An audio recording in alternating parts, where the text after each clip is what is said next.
밤이 깊을수록 골목의 간판은 더 선명해진다. LED 조명은 여전히 환하고 문은 열려 있다. 그런데 이상할 정도로 조용하다. 계산대 앞에 앉은 사장님은 손님이 아니라 휴대폰 알림을 바라본다. 대출 이자 납부일입니다. 라는 문장이 하루 매출보다 먼저 도착한다. 이상한 시대다. 장사가 안 되는 가게가 문을 닫는 건 예전에도 있었다. 하지만 지금은 망해서 닫는 가게보다 닫을 수 없어서 여는 가게가 늘어난다. 문을 닫는데도 돈이 들기 때문이다. 원상복구, 철거, 설비 처리, 밀린 공과금, 위약금, 보증금 정산. 폐업은 결심이 아니라 자금 계획이 되어버렸다. 그래서 골목은 좀비로 채워진다. 살아있는 것처럼 보이지만 실은 이미 체력이 끝난 가게들이다. 사람들이 제2의 IMF라는 단어를 꺼내는 이유는 공포 마케팅 때문만이 아니다. IMF가 떠오르는 건 단 하나의 감각 때문이다. 경제가 무너진다는 추상적 표현이 아니라 내 주변의 일상이 무너지는 걸 실제로 보기 시작했기 때문이다. 그리고 그 균열은 지금 자영업에서 가장 또렷하게 드러난다.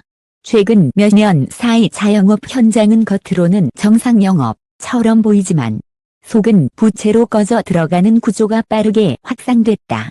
퇴직금과 노후자금으로 시작했던 가게가 어느 순간부터 가족의 생활비를 갉아먹는 부채 기계로 변한다. 이번 달만 버티면, 2월에만 버티면 이 되고 다시 문 닫을 돈만 모으면 이 된다. 그런데 그 문 닫을 돈조차 마련이 쉽지 않다. 이게 지금 골목의 현실이다. 문제는 이 흐름이 특정 업종 몇 개의 실패담으로 끝나지 않는다는 데 있다. 지금 무너지는 업종들은 공통적으로 빚더미라는 단어 하나로 묶이지만 그 원인은 의외로 비슷한 결로 겹쳐 있다. 이 폭발하는데 가격을 올리기 어려운 업종, 플랫폼 의존이 커지며 수수료와 광고비에 빨려 들어가는 업종, 기술과 소비 변화로 업종 자체가 사라지는 업종. 한마디로 말하면 개인의 능력 문제가 아니라 구조의 문제다. 지금 자영업을 조이는 것은 세 개의 덫이다. 비용의 덫, 플랫폼의 덫, 시대 변화의 덫. 이 세 덫이 동시에 조여오면 아무리 오래 장사한 베테랑이라도 숨이 막힌다. 그리고 이 덫이 가장 잔혹하게 작동하는 업종들이 있다.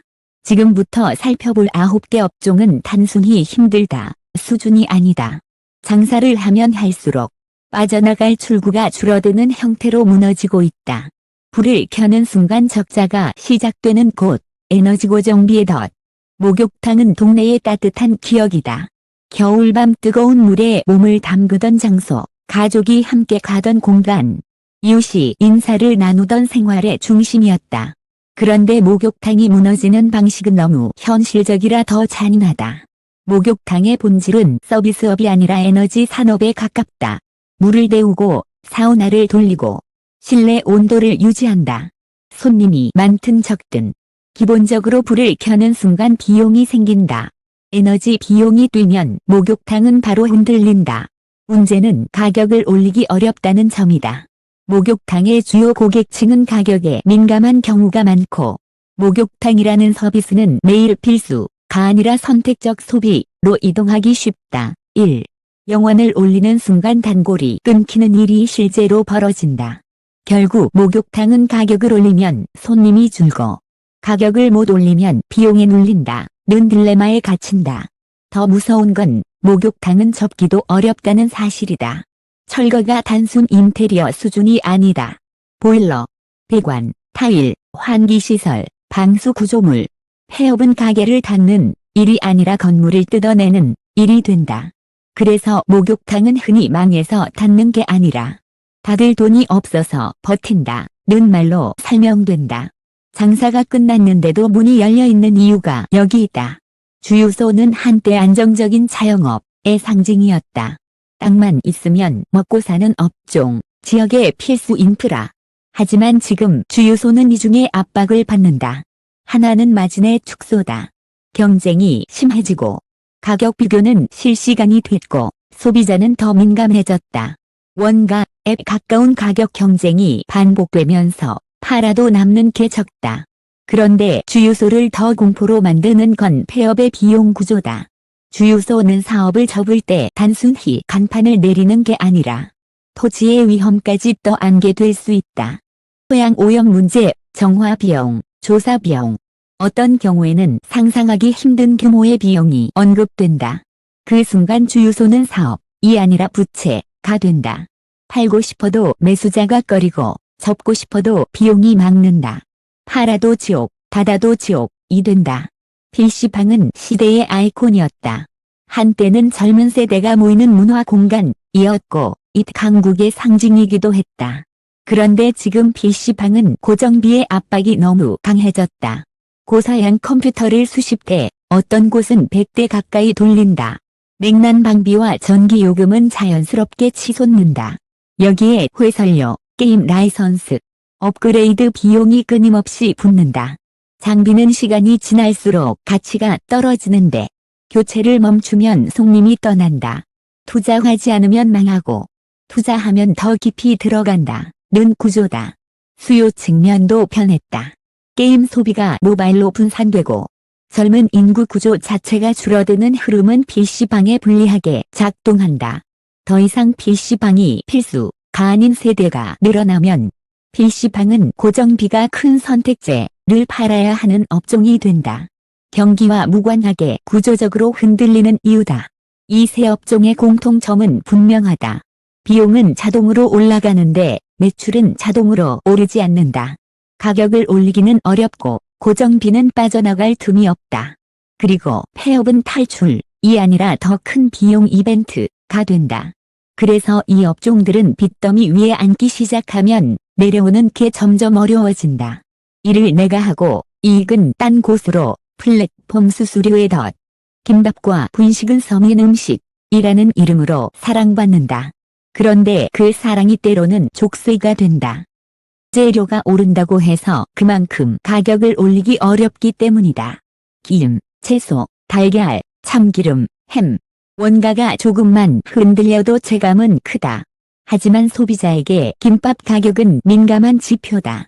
김밥이 이 가격이면 너무 비싸다. 는 반응이 곧바로 나온다. 그래서 분식집은 보통 가격을 올리면 욕먹고 안 올리면 내가 죽는다. 는 딜레마에 빠진다. 원가와 인건비가 올라가는데도 판매가는 천천히 움직이고 손님이 줄어든 날에는 바로 적자가 난다. 특히 소규모 개인 점포는 협상력도 낮다. 원재료를 싸게 대량 구매하기 어렵고 임대료 협상도 쉽지 않다. 결국 김밥 한 줄은 정성만으로는 버티기 힘든 상품이 된다. 중국집은 배달의 상징이다. 그런데 배달이 강점이었던 업종이 지금은 배달 때문에 더 위험해졌다. 배달앱은 한때 매출을 만들어주는 창구였다. 하지만 어느 순간부터는 앱이 없으면 장사가 안 된다. 는 단계로 넘어갔다. 생명줄이 된 순간 협상력은 플랫폼으로 넘어간다. 수수료, 결제비용, 광고비가 붙고 노출 경쟁이 시작된다. 주문이 늘어도 남는 게 줄어드는 일이 벌어진다. 여기에 배달 비용까지 얹으면 구조는 더 복잡해진다. 소비자는 배달은 당연히 무료, 앱 가까운 기대를 한다. 하지만 실제 비용은 사라지지 않는다. 결국 비용은 가게가 떤거나 메뉴 가격에 숨겨넣거나 품질을 낮춰서 맞춘다. 이 과정에서 중국집은 맛으로 경쟁하기보다 가격과 노출로 싸우게 된다. 노동은 더 강해지는데 수익은 얇아진다. 게다가 주방 인력 구하기가 어려워지면 운영은 더 불안정해진다. 결과적으로 주문이 많은데도 통장 잔고가 늘지 않는 기현상이 발생한다. 저가커피는 지금 한국에서 가장 흔한 거리 풍경 중 하나다.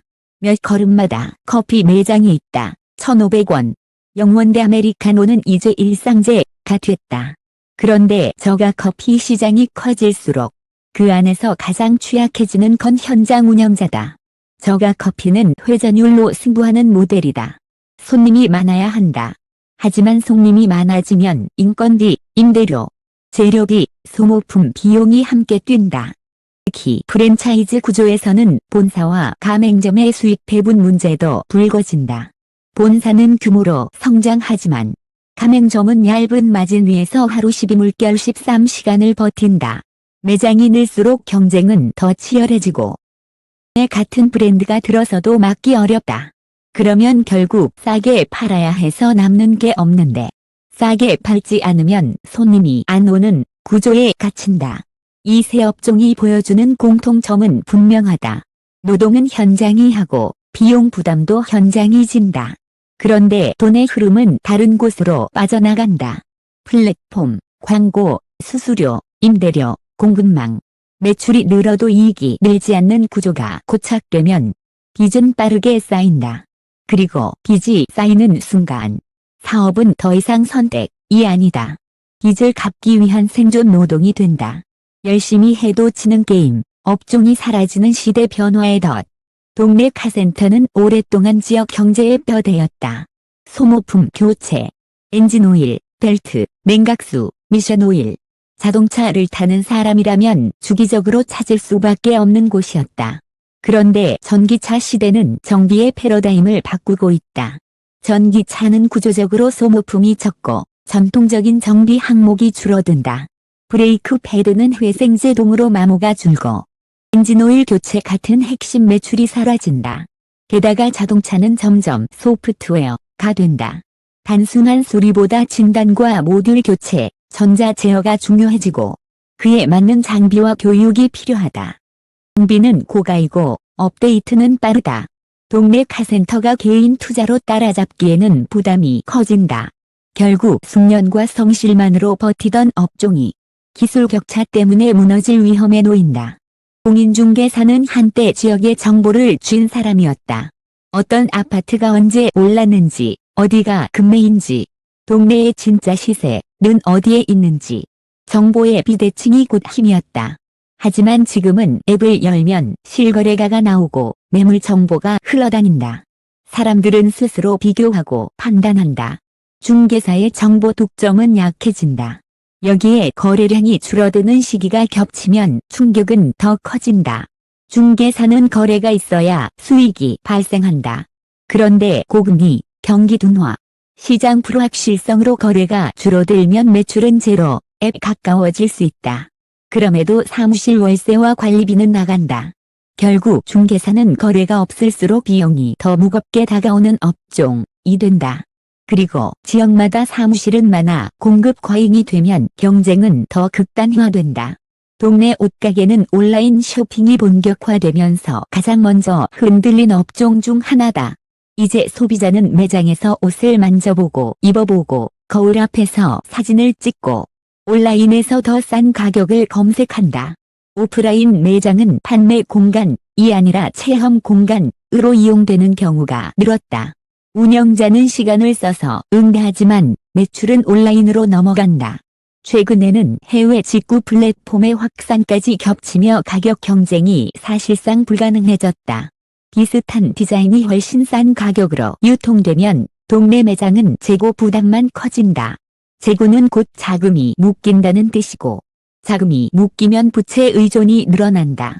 결국 옷가게는 팔리지 않는 재고와 빠져나가는 손님 사이에서 버티다. 어느 순간 한꺼번에 무너질 수 있다. 새 업종은 특히 냉정하다. 열심히 하면 된다. 는 말이 통하지 않는다. 시대가 바뀌어 업종의 수요 구조가 바뀌면 개인의 노력은 속도를 늦출 뿐 흐름을 되돌리기 어렵다. 그리고 그 속도 조절을 위해 선택하는 것이 대개 대출이다. 그 순간부터 업종은 사업이 아니라 상환 스케줄이 된다. 제2의 IMF라는 말이 나오는 진짜 이유, 골목에서 빠져나가는 돈의 길. 지금 자영업 위기의 핵심은 단순한 경기 침체가 아니다. 돈이 도는 방식 자체가 바뀌었다는 점이 더 중요하다. 예전에는 동네에서 벌어들인 돈이 동네 안에서 어느 정도 순환했다. 식당이 벌면 주변 반찬 가게도 벌고, 반찬 가게가 벌면 동네 시장이 벌고, 그 시장이 벌면 또 다른 가게가 버티는 방식이다. 하지만 지금은 돈의 유출이 더 빠르고 더 직접적이다. 플랫폼 수수료와 광고비는 지역 밖으로 빠져나간다. 높은 임대료는 부동산 소유 구조로 흘러간다. 에너지 비용은 고정 청구서로 빠져나간다. 자영업자는 지역 안에서 소비를 만들지만 수익은 지역 밖으로 새는 구조가 된다. 그래서 자영업은 많이 팔아도 남는 게 없는 체질로 바뀐다. 소비의 양극화도 문제를 강화한다. 사람들은 가성비 최강 또는 프리미엄 혁신을 찾는다. 중간 가격대의 평범한 동네 가게는 가장 타격을 받는다. 값싼 곳과 비싼 곳만 살아남고 중간층이 사라지는 K자 소비가 고착되면 골목의 다수 업종은 설 곳을 잃는다. 은 단순히 요즘 장사 힘들다는 분념으로 정리할 수 없다. 가게 생활 경제가 무너지는 문제이고 그 끝에는 가계 부채와 고용, 세수, 지역 공동체의 해체까지 연결된다. 그래서 제2의 IMF라는 말이 나온다. 거대한 금융 시스템의 붕괴가 아니라 생활의 하부 구조가 무너지는 방식으로 위기가 다가오는 느낌. 바로 그 감각이 지금 골목에서 시작되고 있다. 재구성, 독점처럼 보이지만 사실을 해치지 않는 현장 장면들. 새벽 1시. 가게 문은 닫혔지만 사장님은 집에 가지 않는다. 남은 재료를 정리하고 매일 납품 대금을 계산하고 광고비 결제일을 확인한다. 장부에는 매출보다 나갈 돈이 먼저 적힌다. 오늘은 그래도 주문이 좀 있었어요. 사장님이 말한다. 그런데 얼굴은 밝지 않다. 주문이 많으면 많을수록 수수료와 비용도 함께 늘기 때문이다. 매출 그래프가 올라가도 창고는 제자리일 때 사람이 느끼는 허무함은 크다. 오후 3시 동네 옷가게. 손님이 들어와 옷을 여러 벌 입어본다. 거울 앞에서 사진을 찍고 잠깐 생각해볼게요 라며 나간다. 사장님은 알고 있다. 그 손님이 집에 가서 검색할 곳이 어디인지 그리고 그 검색 결과가 자기 가격보다 얼마나 싼지. 사장님은 결국 그 옷을 다시 걸며 중얼거린다. 나 오늘도 피팅룸만 해줬네. 오전 11시 카센터. 진단기를 연결했는데 오류 코드가 줄줄이 뜬다. 예전처럼 부품 갈아 끼우는 방식이 아니다. 업데이트, 모듈, 센서, 소프트웨어. 사장님은 한숨을 쉰다. 장비가 있어야 하는데 장비가 너무 비싸. 기술 변화는 노력으로 따라갈 수 있는 수준을 넘어설 때가 있다. 그 순간 숙면은 무기가 아니라 짐이 된다. 이 장면들은 실제 특정 인물을 지목하지 않는다.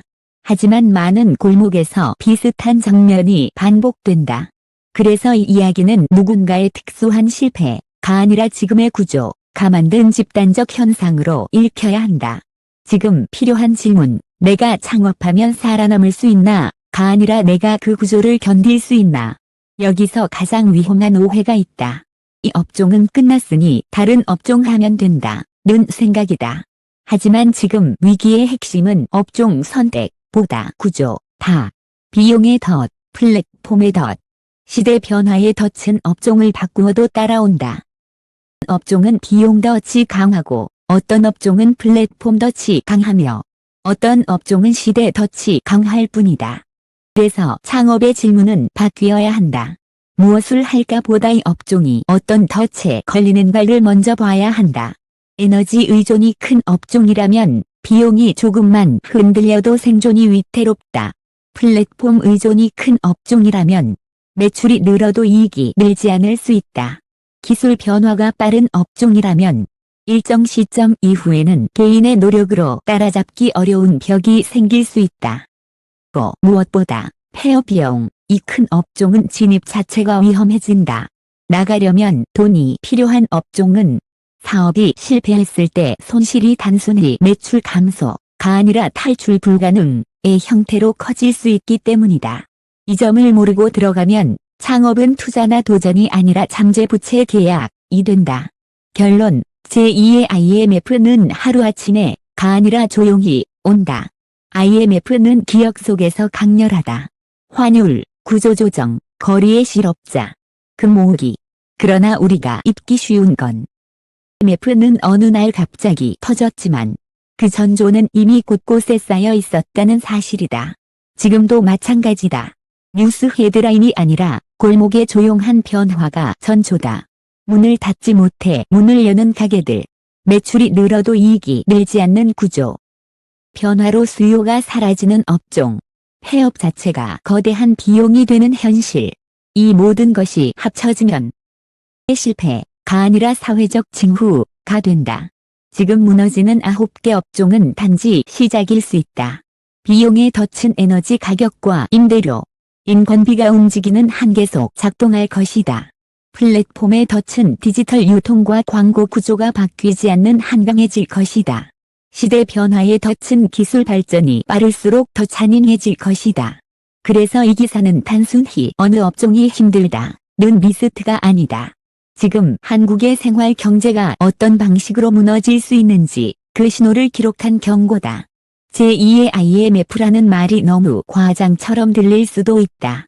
하지만 사람들이 그 말을 꺼내는 순간 사회는 이미 중요한 사실 하나를 공유하고 있는 셈이다. 나만 힘든 게 아니다. 라는 사실. 그 깨달음이 확산될 때 경제의 위기는 숫자보다 빠르게 현실이 된다.